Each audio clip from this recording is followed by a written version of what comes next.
Yo, you gotta share us on that Korean Twitter. Let us become the #1 sports podcast in Korea. Oh yeah, until you guys get banned for all this. Niggas gonna censor us quick. No such thing as bad publicity, right? You right, exactly. Them niggas got banned in Korea. They must be lit. I got ice in my veins. Walk like a champion, champion, champion. I'm so cold-blooded, I fear nobody. Ain't no letting down, I won't let you down. 'Cause I got ice in my veins. I talk like a champion, like a champion. I'm so cold-blooded, I'm so cold-blooded. I fear nobody, I fear nobody. I walk like a champion. What's going on, guys? Welcome to episode 104 of the Saratobi Sports Pod. It's me, John. We are in Regrown Recordings, and I have my guys with me, as always. To my right, I have the Deacon of Demon Time, Mr. Worldwide West. Touching on the worldwide breast. How y'all doing? How y'all doing? How y'all doing? To my left, we got just a friend, just on his damn phone, Justin Thomas Mouth. You already know what the deal is. Neiman tells your people too. From the great beyonds, the man keeping us sounding nice and velvety to bless your eardrums every week. The Saratobi sound man himself. The Gabagool, Greg Pastabitch. Greg Pastabitch. Matt Barba. Happy to be here, as always. And calling in from around the world in this morning by him, much appreciated, Mr. Jameel Warney. Thank you for joining us. Yo, what up? I wish. That's, you guys are funny for that one. That's But yeah, it's I gave you like a very mild introduction, but we got Stony Brook's leading all-time scorer, What? 2019 Korean Basketball League MVP, right? What else? Dallas Mavs legend. Yeah. My Trying guy. to be humble. Come on, Flex. Score how many points in college? 2,000? Damn. Yeah. 2000 light cheese, you know. Like, geez, my bad. Just say I'm a bucket, man. That's what's up, man. That's fucking amazing. So for those who don't know, I'm gonna ask you direct. Who do you feel like your game as close as you can compare it to, and then also who do you feel like you modeled off of, or you just walked out, you just came out the womb like a bucket? I does this. Well, the funny part about it was, like as I grew older, I got compared to DeJuan Blair. DeJuan Blair, no ACLs. Mavs legends. Yeah, Mavs legend. And the funny part is, my rookie year with the Texas Legends, he got signed like in a period when I was there too. Yeah. So it was literally me and him together. So I was like, what the fuck? Yeah. And then there was one time when me and him was on the court at the same exact time. I was like, yo, this shit's weird as hell, bro. Right. And then I'll say, like when I was growing up, I wanted to play like KG and Tim Duncan. Mm-hmm. I was like 6'5", 6'6", like fucking like in 8th grade. So I'm like, I'm gonna be 7 feet. Yeah. I'm gonna be 7 feet. I'm gonna be 7 feet regardless. Jesus Christ. I fucked up and grew 1.5 inches later, like the rest of my life. So like all that skill shit, like I have to work more on my skill than just being tall as shit. So Yeah, I was gonna say you came sure. up, I guess, in that time where it was very much if you're tall, you're just learning big man skills, right? yeah, no, it's fucking crazy because I think the year I graduated, that's when they started doing like, you got to shoot threes. Everybody got to shoot threes because the Warriors just won. Yeah. I'm like, yo, I just fucking missed out, bro. Yeah. How was So I mean, sorry to cut you off, but it just sort of makes me feel like, well, how do you feel about the AAU system? Because I know it's always a big topic of conversation, and part of it is like a lot of athletes are talking about how flawed it is or was compared to why European kids are coming up better and more well-rounded. I mean, European been the same. I mean, AAU been the same shit since I've been there, since people before me been there. It's just the money-hungry AAU coaches trying to get bread from the D1 coaches and shit. So, I mean, it's tough because, you know, you have like, on the major AAU teams is the high D1 guys that everyone got to look forward to. And if you're, and like the people, you know, the bottom, the people who sponsor the shit. And if you're in the middle, that's a tough middle ground for you because you're not getting some of the shame. I mean, you're not getting some of the positive light, the positive news. You're not getting a lot of D1 scholarships or the ones you should get. Right. So you're kind of stuck in the middle of trying to fit off the star players, which is tough. You're a 6'4" big man. Now you don't know what to do. Now they look at you as a big man in college, high school. Right. And now it's tough as hell to get in the pros like that. That sound like our high school. Yeah, nah, definitely. And All their starting centers are 6'4". right. One counties every year though. And the non-competitive varsity high schools in America. All right, man. Let's talk. Roselle Park, right? That's where in Roselle. Roselle Catholic. Roselle Catholic. That's where you went to high school. What year you graduated? I graduated 2012. 2012. Okay, so Jersey. So who in that time was coming up that you say that you played against? Like that was good. People that are listening might know. Yeah, so from my periods in high school from 2008 to 2012. Mm-hmm. That was I think the golden era of basketball. We had in Jersey, Kyrie Irving. Yep. Yeah, we had Kyrie Irving, Kyle Anderson. Oh, he did come up in Jersey. Gilchrist. Okay, Gilchrist. Yep. Another Mavs legend. Yeah. I'm trying to think. Towns. Carl Anthony Towns. He was there. Cat, yeah, for sure. Cat was there. We had some guys, Roselle Catholic the years after when I graduated. Nas Reed, Isaiah Briscoe. Yep, for sure. Malachi Richardson. Chris Silva, who just played on the Heat for a little bit. Mm-hmm. We had a lot of guys, just to name off the head, but it was like Jersey was fucking loaded with talent. And we still got some guys in college right now. We got the Simeon boys from Roselle Catholic. Mm-hmm. They go to Xavier, and one is going to commit somewhere. And it's loaded with basketball players. So I mean, it's still going to era basketball in New Jersey. Right. So obviously in the AAU circuit, you playing dudes from everywhere. So you're gonna like everybody on the Northeast Coast. So it don't really matter. But just in your varsity days, so just in the games that you playing for your school, who was the best player that you played against? You think? 100% Kyle Anderson. It's funny. My senior year, we played. This was the year after they beat St. Pastor on their undefeated year. Mm-hmm. So they come back dominating. So we saw them on our schedule like the beginning of the year. We saw it's maybe September, October, mm-hmm. and we saw them on our schedule in January. We were like, "Fuck!" Y'all just waiting down. Oh, it was no fucking motivational speech for us. We couldn't just yo, we could take them, man. We might not be as talented as them, but we could beat them. It was none of that shit. It was just a week and a half. Lambs to the slaughter. Airy quiet during practice. The scout reporter, Kyle Anderson can do everything. You can't stop that. He will guard your best player. He can shoot from the perimeter. It's a bird. It's a plane. No, it's Kyle Anderson.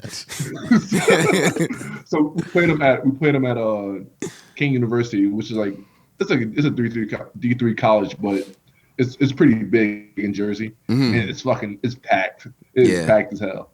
So everyone's amped up, let's fucking go. We get on the court and get drilled by 49. Oh, damn! Damn. I ain't never 40, lost that 49? That's yeah, crazy. I ain't gonna lie. What grade was that for you? This is my senior year. Oh! I was yo. Damn. That's all I got to say for that one. Hey, man, listen. Now, you play against NBA players, it's bro, it's Kyle Anderson, bro. I can only imagine this nigga being like that in high school. Yeah, and it's especially you said that your I was listening to some of your pod, and you said that your high school got better as a basketball school after you, right? Mm-hmm. Yeah, so my 4 years, it was me and the backyard kids, to be honest. But me and my niggas, man, we just playing ball. So I mean, I think what happened, it was a transfer rules. In New Jersey, you got to do 30 days. So it was before the 30 days too. So we didn't have our transfers too. I mean, they wasn't gonna fucking help anyway. So. Yeah, no funny shit. It was bad, bro. It was really bad. You ever hear? Tobias Harris? Obviously. Yeah. Well, I mean, it's not. Do you know the guy who has a really big contract on the Sixers? Yeah, that guy, Tobias Harris. All right, yeah, of course you're familiar. We're all familiar with Tobias Harris. All right, cool. So he's from around our way, not far at all. He played our high school. Our high school. My freshman year, bro. This is before I'm a fucking 14 years old, just looking at these big ass dudes, right? This man walks up in Baldwin High School and drops 40, and they kill us by like 30 something. I'm surprised that we stayed in the game though. But this man Tobias, bro, I knew this nigga was a fucking off rip, bro. 30 something is staying in the game. 30 staying in. Well, I mean, he lost by 49. I'm saying it's all relative at this point. Respectfully, bro, I'm just saying, yo, I'm just trying to sympathize with you somehow. That's it. I don't know. It might have been the same feeling because our math teacher in 8th grade was one of the varsity assistant coaches, and I remember him telling us, he was like, he walked in. He was like 6'10" and started shooting threes. We didn't know what to do. Yeah, before your time. Niggas wasn't. Yeah, that shit was unheard of in 2011. See, high school athletics is crazy because, like, you really have to go through a whole day of school, right? You have to probably take an algebra test, a history pop quiz, and then, go out and guard Kyrie Irving. Huh? What? Imagine that. This nigga's playing one of the top prospects in New Jersey. This man woke up Top at prospects in the country. Oh yeah, my fault. Shit, even worse. Missed the bus on his way to school. Nigga gotta walk. Had Eggo waffles. It's raining outside. And I gotta go guard Kyle Anderson at night. My nigga, you get nothing but credit for me, man. That's fucking amazing, yo. Nah, bro. That's just crazy because, like, I'm just only playing this so I can skip gym class. Like, I'm not trying to do this. These things actually hooping. Oh man, this shit is crazy, man. Not the PE credit. I'm just saying, I get my PE credit. I can play ball. Like, it's just great. And all of a sudden, a 6'3" point guard. What do you mean a 6'3" point guard? I'm 4'10". What do you want me to do? But he's actually 4'10" though. That's the real kicker. The gag is, I'm not being dramatic. This is not a dramatization. It's not. I was 4'11" going into high school. you got that CJ McCollum. My first 2 years playing AAU, I was under the height of 5 foot. It was crazy. It's okay. I was also 4'11" in 8th grade. Thank you, Matt. I appreciate the Matt was small. I was like, yeah, Matt was small. He was, Out of context, that sounds crazy. Wow. Hey, yo. Like, oh my I guess God. that leads us to Stony Brook. How'd you end up there? What was like your recruiting process was? Because, I mean, it's a mid-major, and then you're out here cooking. Like that graphic you posted in your Instagram story, like your win shares throughout college. It's insane. Yeah, nah. So first, I was supposed to commit to Ryder. So Ryder is like maybe 30 minutes from my house, 30 minutes from the crib, and that was my first scholarship. My high school coach was really close friends with the Ryder coach at the time. Right. So I was like, oh, it's a perfect fit. I'm just go here. First of all, I don't know what a fucking D1 scholarship is. So I'm just like, yo, I'm going to college for free now. Fuck it, I'm gonna accept it. And then like my AD coach and like then was like, yo, just wait it out a little bit, like wait like a year or so.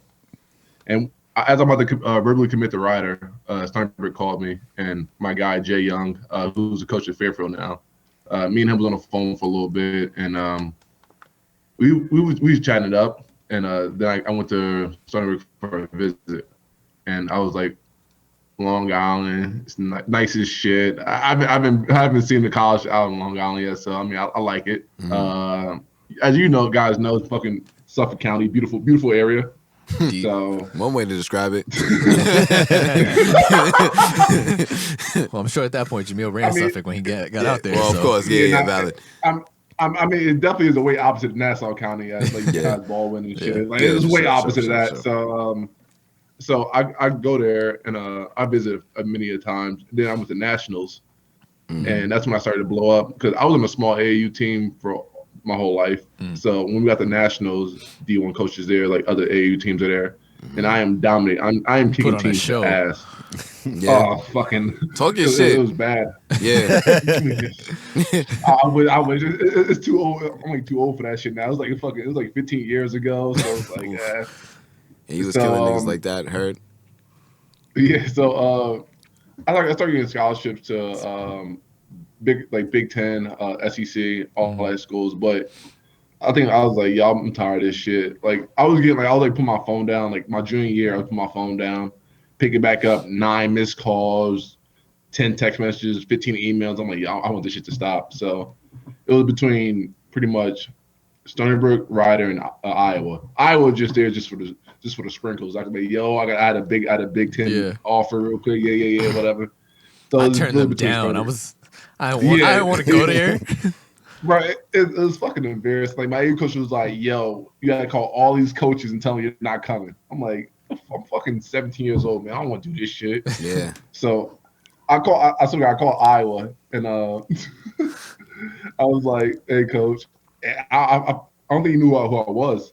Like, he offered me the scholarship, he just forgot who I was." I was like, "Yeah, I'm not coming in." He was like, "Oh, okay, whatever." All right, good luck. Good luck with everything. I was like, "All right, whatever." Did you do a hat choosing and all that on Instagram? No, not to be honest, ESPN like knew the shit like before, like a second after I committed. Like I woke up, my coach called me like at 8:00, like the next morning. It was like, "Yeah, you gonna fucking commit or what?" I was like, "Yeah, I'm committed." Put my phone down, slept like another hour. Next thing you know, I'm on ESPN, like the ESPN trail, and like it's like me, like the little ass corner. It say like, Jameel Warney picks a decision. I was like, the fuck? That's what they know. And they know. Your FBI. So I mean, I couldn't do my hat shit, man. I mean, to be honest, I don't even think I even had hats. To be honest. Yeah. So. What about Rutgers in for you? Nah, and they looked at me my first year when they had Fred Hill, but then they had Mike Rice the next few years, and Mike Rice is out here beating niggas. So respectfully pause. No, the respectfully is crazy. True, I feel you. Boy. Yeah, Cause I was about to say, because I know, like, the big schools in Jersey, Seton and Rutgers, I feel like, damn, if I was those coaches, I'll be looking at every kid in Jersey. But then again, every kid in Jersey, you know what I'm saying, it's like you only pick so many, you know. Nah, but the new shit is the niggas. I mean, obviously, like now with Rutgers being one of the best teams in the country. Shout out to my niggas Pikes. Niggas wouldn't like playing Jersey now, but back then, niggas trying to get out. Yeah. I'm talking like Jersey projects and shit. Nah, niggas just didn't want to play for those couple schools. So they want to just go like either New York or they'll go across the country. Yeah, shit. I don't even know if Rutgers was Big Ten then. What was he? Was they Big East? Yeah, I think it was Big East at that time. Yeah. Yeah. So I mean, to be honest, I want to have fun in my college experience. So Stony Brook was winning games too. They just haven't made it to the tournament. Rutgers was getting drummed every day by fucking. Yep. I'm playing against fucking Villanova, then Providence, and you're 0-16 in the conference. I don't do that shit. It's just boring. So, right. So I mean, I went with Pikes, and it was fun from day one, man. To be honest. Man, it's like you mentioned, like you at the time when you were getting recruited, you basically just getting fatigued. Is that something that like a lot of people like on the outside don't realize? Like people would probably say like, oh, 16, 17, 18, oh, you're getting recruited by like Ohio State and Purdue. Like it must be exciting. Like you were saying, like you were just like, yeah, I just kind of want to take a nap. You get over it at some point. Yeah, nah, like that's a great question. To be honest, because niggas do get fatigued off of that. Like every day, you get voicemails, you get text messages, you get emails. You trying to chill with your niggas, man, and you can't because your phone is ringing off the hook, and you're like, bro, I don't want to think about basketball right now, and like, you get like it's the college business for them. Like these niggas' jobs like depend on it. They need recruits, but it's just like, yeah, I'm 16, 17, 18. Like I don't want to go through this shit right now.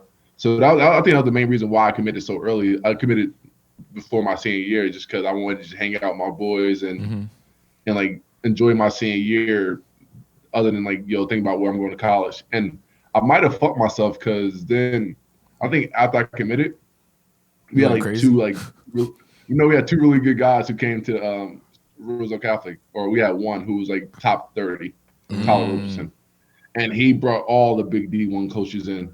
And I'm like, oh shit, Villanova, Cincinnati, who else? Syracuse. He brought all those people in, and like they started like watching me like, oh shit, this guy's pretty good. I'm like, no, I'm sorry, I'm already committed to starting. Did you ever think about changing your mind once things started blowing up a bit? Hell no, man. That shit was so much fun. Like looking back at it now, like the shit was fun. I got 3 POIs. I'm making money. So I mean, would that happen if I went to a big school? Hell no. I would probably be like the 10th, 9th, 8th. I would probably have to grind for that spot and start playing like my junior year. And I'm in like the 4th league in Istanbul. And they're just trying to replace you every year. Yeah. Next you know, a fucking top 5 recruit is coming in our school. Now I'm back on the internet. Nah, I wasn't with that. Yeah. Is that something that a lot of people like? Have you seen a lot of kids like kind of make that mistake of like, oh, it's a Big Ten, it's a Pac-12 school, so let me just go, even if I'm going to be on the end of the bench, as opposed to maybe going to like a smaller like NEC or like AAC school where they will actually get playing time? Yeah, and the difference between mid-major and the high major is a highway, man. That shit is the high major is a business, bro. Yeah. You go over there, bro. You don't know what could happen. You could have a top transfer come there in your position, a top high school recruiter come there in your position, and the coach get fired, whatever, and like then you're fucked. You don't know you don't know what to do. Yeah. So I mean, I went in a situation where I was comfortable with the situation. The coach had been there for like I think 10 plus years. He wasn't going anywhere. So mid-major is like kind of just the family kind of environment and shit. Like Right. that's all you guys got. You don't got a private jet. You don't got a Christmas shit ton of gear. You just got like your 12 guys instead of like high major. You got your 12 guys. You got a private jet. You got a big ass dorm to yourself. 6 red shirts. Your own facility. You got 6 red shirts. You got a recruit coming in who's like number 1 recruit, and his dad emailing the coach every day like this motherfucker better play. Like it's just so much shit going on in high major. So Yeah. A lot of the you touched on that a bit. Your episode with Keith, of like before he transferred and stuff, where he was like that was one thing that he missed a bit about being at that mid-major level and all that stuff.